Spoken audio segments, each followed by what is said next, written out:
Hi friends, ఈరోజు ఎంత సింపుల్గా టేస్టీగా ఉండే ఎగ్ మసాలా కర్రీ ఎలా తయారు చేసుకోవాలో ఈ వీడియోలో మీకు చూపిస్తాను.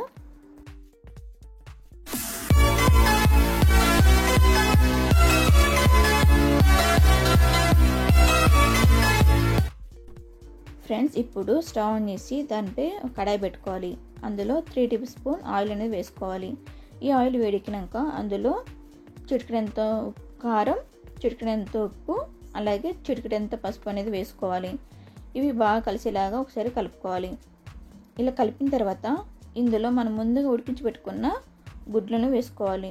ఫ్రెండ్స్, ఇక నేను ఒక 5 గుడ్లను వేసుకుంటున్నాను. ఇవి గోల్డెన్ కలర్ వచ్చేంత వరకు బాగా ఫ్రై చేసుకోవాలి. చూడండి ఫ్రెండ్స్, ఇవి గోల్డెన్ కలర్ వచ్చినాయి కదా, వీటిని తీసి వేరొక బౌల్లో వేసుకోవాలి. ఇప్పుడు అదే ఆయిల్లో మనం ముందుగా కదిసి పెట్టుకున్న ఒక పెద్ద ఉల్లిపాయ ముక్కలను వేసుకోవాలి. ఈ ఉల్లిపాయ ముక్కలు అనేవి బ్రౌన్ కలర్ వచ్చేంత వరకు ఫ్రై చేసుకోవాలి. చూడండి ఫ్రెండ్స్, ఇవి బ్రౌన్ కలర్లో వచ్చినాయి కదా, వీటిని తీసి వేరొక బౌల్ వేసుకొని వీటిని చల్లారబెట్టుకోవాలి. ఇప్పుడు వీటిని ఒక మిక్సీ జార్లో వేసుకోవాలి. ఇందులోనే మనం ముందుగా కదిసి పెట్టుకున్న టమాటా ముక్కలను వేసుకోవాలి. అలాగే కొన్ని జీడిపప్పుల్ని, అలాగే మనం ముందుగా పొట్టేసి పెట్టుకున్న అల్లం వెల్లుల్లి ముక్కలను వేసుకోవాలి. ఇందులోనే మసాలా దినుసులు వేసుకోవాలి. అలాగే కొద్దిగా కొత్తిమీర వేసి ఒక మెత్తని పేస్ట్ లాగా చేసుకోవాలి. చూడండి ఫ్రెండ్స్, ఈ విధంగా చేసుకుంటే సరిపోతుంది.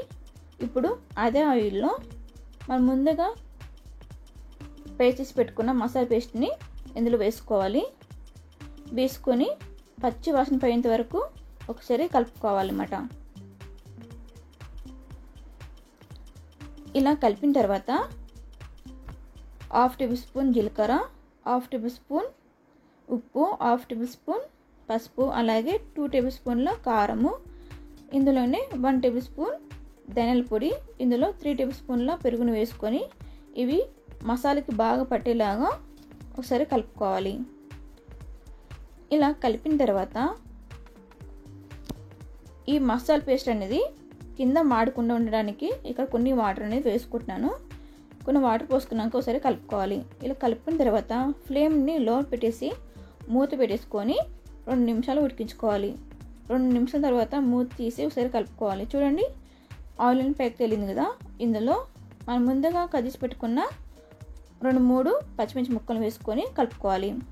ఇందులోనే మనం ముందుగా ఫ్రై చేసి పెట్టుకున్న ఎగ్స్ని వేసుకొని మరోసారి కలుపుకోవాలి.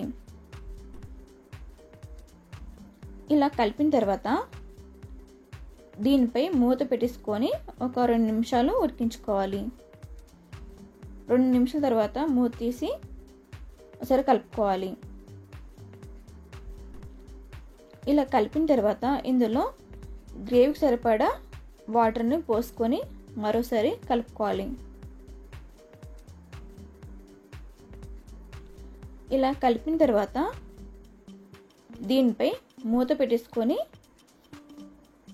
మరో 2 నిమిషాలు ఉడికించుకోవాలి. 2 నిమిషాల తర్వాత మూత తీసి చూస్తే కర్రీ అనేది 100% ఉడికిపోయిందనమాట. ఇలా కలిపిన తర్వాత ఇందులో కస్తూరి మెంతి, అలాగే కొద్దిగా కొత్తిమీర వేసుకొని కలుపుకోవాలి. అంతేనండి, ఎంతో టేస్టీగా ఉండే ఎగ్ మసాలా కర్రీ రెడీ అయిపోయింది.